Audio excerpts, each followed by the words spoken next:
En esta solemnidad de San Pedro y San Pablo,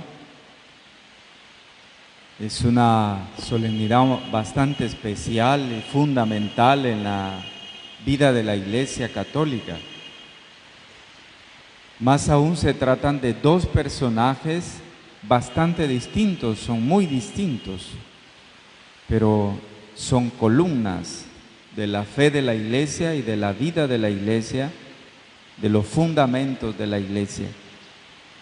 Pero de verdad eran tan distintos. Pedro murió en el año 64, fue crucificado de forma invertida, distinta de Jesús, con su cabeza hacia abajo. Y Pablo murió en el año 67, decapitado. Me preguntaba, ¿qué hay de común entre estos dos hombres tan distintos, pero tan singulares en la vida y en la misión de la Iglesia? Uno era un humilde pescador, Pedro. Si se le hubiera hecho seguro un examen psicológico, hubiera salido primario, porque era primario en sus reacciones. Siempre respondía fuera que lo hiciera bien o lo hiciera mal. Y luego Pablo, este era diferente, era un hombre inteligente, era un hombre intelectual, salido de la Academia de Tarso, era salido de la prestigiosa escuela de Gamaliel. Este era un inteligente, era un hombre de primera clase, Pablo. Tan distintos los dos. Pedro, un humilde pescador, y Pablo, salido de la escuela prestigiosa de Gamaliel. Veamos un poquito cada uno de estos personajes para que entendamos por qué la Madre Iglesia los ha juntado en esta hermosa solemnidad hoy. Pedro estuvo con Jesús de Nazaret en los caminos de Galilea. Lo siguió con generosidad, tomó el liderazgo de sus compañeros. También sufrió la terquedad de su doble corazón. Había veces hacía lo que sentía, pero no razonaba muchas veces, y en una de varias ocasiones Jesús lo reprendió. Él acompañó al Maestro, a Jesús, hasta el final, hasta las últimas etapas, aunque tuvo un momento difícil de negación de Jesús. Pero la mirada misericordiosa de Jesús le llegó bien al fondo de su corazón y luego lo llamó de nuevo, y allá en el momentos después de la resurrección, Jesús lo confirmó en el amor. Pablo no caminó con Jesús en el terreno de Galilea. Tampoco Pablo escuchó sus parábolas. No compartió con él la última cena. Más bien, a pesar de que había escuchado hablar de él, lo que hizo fue combatir a los cristianos. Propagaba su memoria y afirmaba no la resurrección de Jesús, sino lo contrario de todo esto. Pero un día, el apóstol Pablo, el que hoy llamamos el gran apóstol misionero, este experimentó la misericordia del resucitado y lo llamó en el camino hacia Damasco. Y ahí recordamos los hechos de los apóstoles, cuando nos recuerda ese hermoso encuentro transformador de Pablo con Jesús resucitado. Simbólicamente, dice el texto, cayó al suelo, quedó ciego, hizo de este, podríamos llamar, intrépido apóstol, lo hizo un evangelizador sin frontera. Formó muchas comunidades este apóstol, que todavía hoy esas comunidades del apóstol Pablo son las que nos inspiran. Hemos escuchado segunda de Timoteo, todas las cartas del Nuevo Testamento, muchísimas de ellas son de este apóstol incansable. Bueno, más o menos así hemos hecho una radiografía de estos dos personajes. ¿Cómo juntar estos dos personajes tan distintos? ¿A dónde tienen el punto de unión estos dos hombres diferentes? Un pescador y un intelectual, salido de la escuela de Gamaliel, y el otro salido de la orilla del mar con las redes. Uno primario y el otro bravo. Era un hombre bravo el apóstol Pablo. Era aguerrido. ¿Cómo juntarlos, estos dos personajes? Un solo camino, el camino de la comunión. ¿Quién logra el camino de la comunión? Cristo, vivo, resucitado, solo Él logra esto. Dos hombres bien diferentes en sus orígenes, con formación y temperamento diferente, que a pesar de su resistencia fueron llamados ambos y moldeados por las palabras del Espíritu de Jesús. Por el mismo Señor hizo que sus misterios fueran complementarios y los constituyó pilares de la iglesia naciente. Hay que destacar que el entendimiento que ellos vivieron no fue fácil. No crean ustedes que Pedro y Pablo, ay, muy bonitos, se entendieron tanto porque estaban siguiendo al mismo Jesús, al Maestro. No crean ustedes que se entendieron facilito. Tuvieron unos cuantos problemas. Tuvieron que aprender ellos el camino de la comunión, que es el núcleo del Evangelio. Si pudiéramos nosotros decir cuál es el corazón del Evangelio de Jesús, entonces tendríamos que decir el corazón del Evangelio de Jesús es la comunión.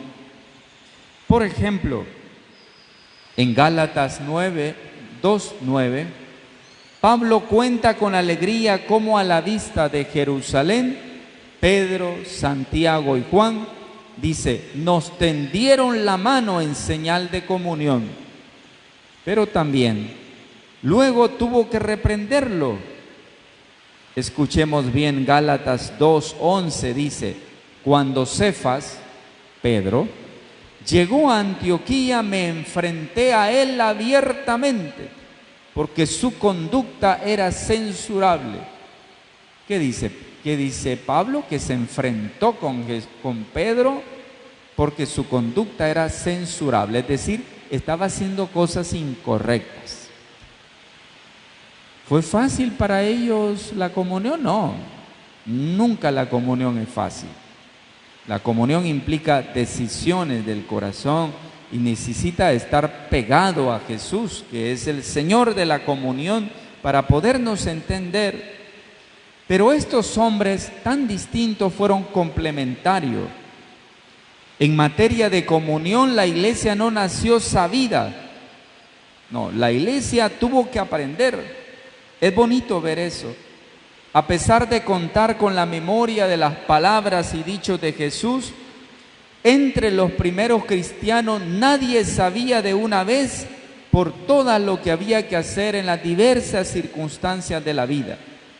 Por eso, cuando tenían problemas las primeras comunidades cristianas, dialogaban entre ellos. El camino para resolver los problemas de la vida comunitaria, de la vida familiar o de la vida personal, siempre es el diálogo. Y si era el caso, no tenían reparo en debatir algunos temas polémicos que iban surgiendo. Fíjese bien, lo importante en estos dos apóstoles y en los apóstoles en sí mismos eran tal vez dos cosas fundamentales o tres cosas fundamentales. Uno, todo lo que hacían lo hacían con fidelidad total a Jesús. Cuando vamos a resolver algo por nosotros mismos, vamos a tener ciertos problemas un poco más difíciles, pero cuando vamos a resolver algo y nos vamos a pegar de manera fiel a Jesús, posiblemente tengamos más éxito. Segundo, nunca perdieron la mirada de Jesús. Problemas tenían, pero la mirada de Jesús nunca la perdieron. Y tercero, se dejaban orientar por los apóstoles. La iglesia primitiva fue un verdadero volcán de amor, abierta dócilmente a la guía del Espíritu y pronta para el servicio de la palabra. Esta era la raíz de la comunión eclesial que fue animada por los apóstoles y de manera particular por estos dos apóstoles fundamentales. San Agustín de Hipona, que tanto me gusta mencionar, expresó en uno de sus escritos, decía lo siguiente: ¿quién era Pedro y Pablo? Uno solo, decía San Agustín, y recordaba a la vez: procuremos imitar su fe, su vida, sus trabajos, su sufrimiento, su testimonio y su doctrina. Nos recordaba el famoso San Agustín de Hipona. Estos dos hombres padecieron en Roma, fueron, podríamos llamarlos claramente, fundadores de la Iglesia de Roma, son patrones de Roma y representantes del Evangelio. Pedro y Pablo son la versión contraria de Caín y Abel. Pedro es la roca firme. Tú eres Pedro, sobre esta piedra edificaré mi iglesia. Es el primer papa, es la roca firme de la fe. Por eso el papa es el que nos confirma en la fe. No existe una iglesia parecida a la nuestra. Tenemos alguien que confirma nuestra fe y protege nuestra fe. Y San Pablo es la columna del edificio espiritual de la iglesia. Si Pedro es la roca, el cimiento, Pablo es la columna. Por eso es que son tan fundamentales para nosotros. Terminemos con tres ideas sobre el misterio, particularmente sobre el misterio petrino, es decir, el misterio del Papa, que hoy es muy bien representado en esta solemnidad.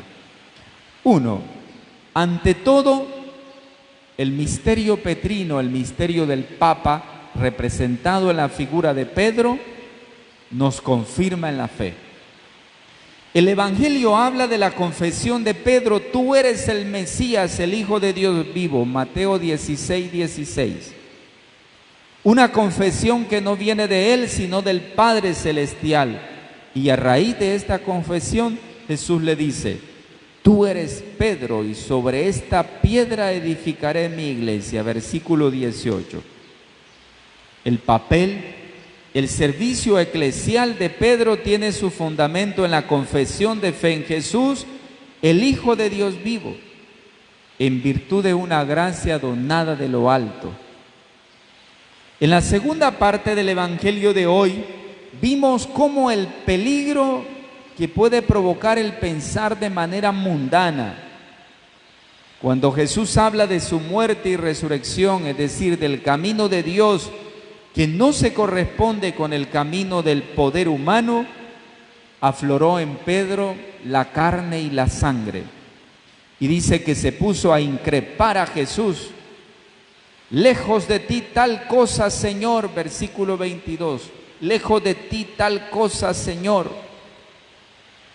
Y Jesús le dijo las palabras más duras que tal vez le pudo haber dicho a un compañero, a un discípulo suyo, a un amigo suyo. Las palabras más duras fueron estas: aléjate de mí, Satanás, eres para mí piedra de tropiezo. Versículo 23. Son las palabras más duras que Jesús le haya dicho a un amigo. Por eso entendemos que cuando dejamos que prevalezcan nuestras ideas, nuestros sentimientos, la lógica del poder humano, no nos dejamos instruir ni guiar por la fe, entonces nos convertimos nosotros en piedra de tropiezo. La fe en Cristo es la luz de nuestra vida de cristianos y también de ministros de la iglesia. La segunda idea, el ministerio petrino nos confirma en el amor. Fíjese bien que en la segunda lectura que hemos escuchado, San Pablo nos dijo unas palabras conmovedoras. Son tan lindas esas palabras del apóstol Pablo a Timoteo. Dice, he luchado el doble combate, he acabado la carrera, he conservado la fe. ¿De qué combate nos habla el apóstol Pablo? No es el de las armas humanas, por desgracia, que todavía ensangrientan al mundo. Es el combate del martirio. San Pablo solo tiene un arma, es el mensaje de Cristo y la entrega de toda su vida por Cristo y por los demás. La tercera idea y final, el ministerio petrino, que es el mismo ministerio del Papa, nos confirman en la unidad. La iglesia gira en torno al ministerio del Papa. Por eso somos tan distintos, ¿no?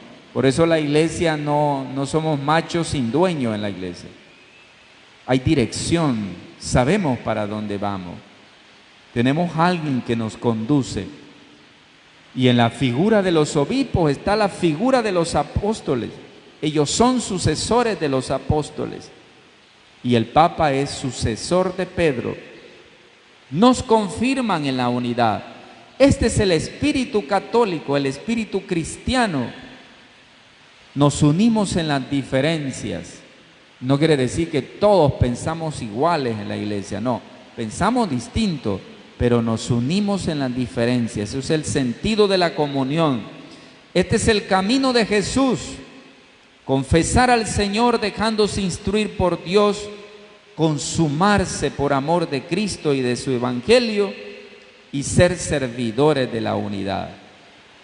Con justa razón, el ministerio, la misión de estos dos personajes tan distintos pero tan importantes en la vida de la iglesia no nos hacen más que poder decir, ay de mí si no evangelizo. Así sea.